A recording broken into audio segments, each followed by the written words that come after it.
Hello, my name is Ralf Friedrichs. I am an author and I'm an addiction recovery coach, a life coach, and the host of this show, the Take Your Life Back Today show. I want to talk about two real sad stories that I want to share that people wrote into me. We need to all fight for this terrible epidemic.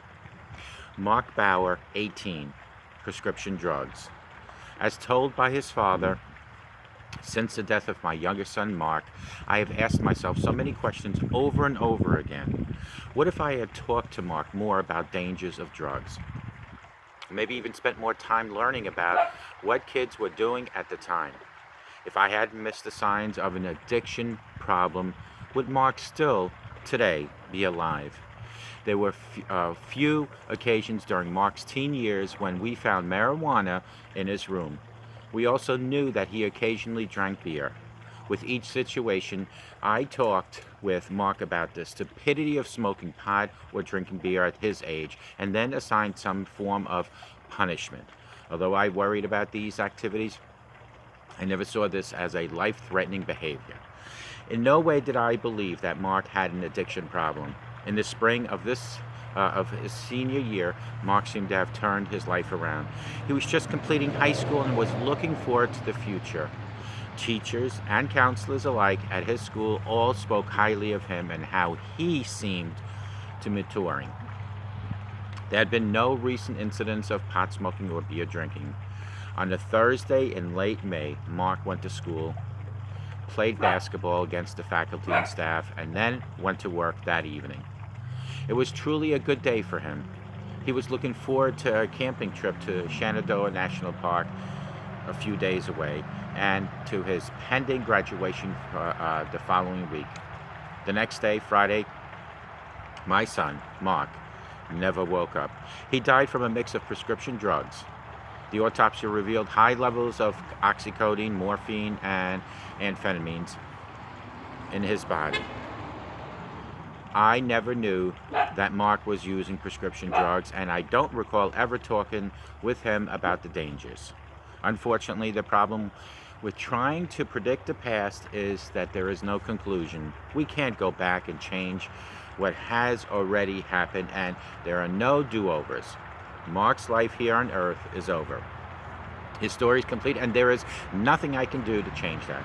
My hope is that this video will serve a second chance for others and perhaps help them avoid the need to someday predict the past about their own child. Last story is about Nick and Jack Savage, Indiana, oxycodone and alcohol. Born about 18 months apart, brothers Nick and Jack Savage were alike in many ways. Born to best friends, both teens were two oldest of four brothers. They both graduated from Mishawaka, Indiana's Penn High School with honors. Both were stellar hockey players and each served as captain of their high school team during their senior years. And both teens aspired to enter and finish college. By June 2015, Nick had just finished the freshman year at Indiana University in Bloomington, and Jack was heading to Ball State University that fall. It was around that same time that both teens made an unfortunate decision that cost them their lives. Tragedy hits. While attending graduation parties, Nick and Jack consumed a lethal combination of alcohol and the potent painkiller oxycodone. They were both found unresponsive in their home the next day. They died from accidentally overdose. Not too long after the tragedies, two other teens were charged in connection with the party where the brothers allegedly obtained the drugs and alcohol. Nick and Jack's parents were shocked. The teens had never had a problem with drugs or misusing prescription drugs. It was something that they had never been exposed to. Miss Savage told the South Bend Tribune, so when they were exposed to it, they didn't know what to do. Becky and Mike and younger brothers Nick and Jack were separated by their death. After their son's death, Nick and Jack's parents started the 523 Foundation, a name inspired by their hockey jersey numbers 5 and 23, to educate their community about the dangers of prescription drugs.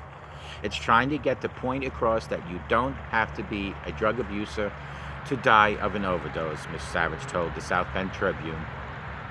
Our boys were by no means drug abusers. It was just a poor choice they made that night. So very sad. Call me at 844-405-HELP. We can help each other take our lives back. Be good to yourselves. Be good to each other. A simple smile to a total stranger can change that stranger's life. And guess what? It could even change your life. Remember, addiction is a terrible thing, but you don't have to be addicted to die of an overdose. May God bless you, and may God bless this great country in America, and may God bless the folks that I just read about and their families. Take good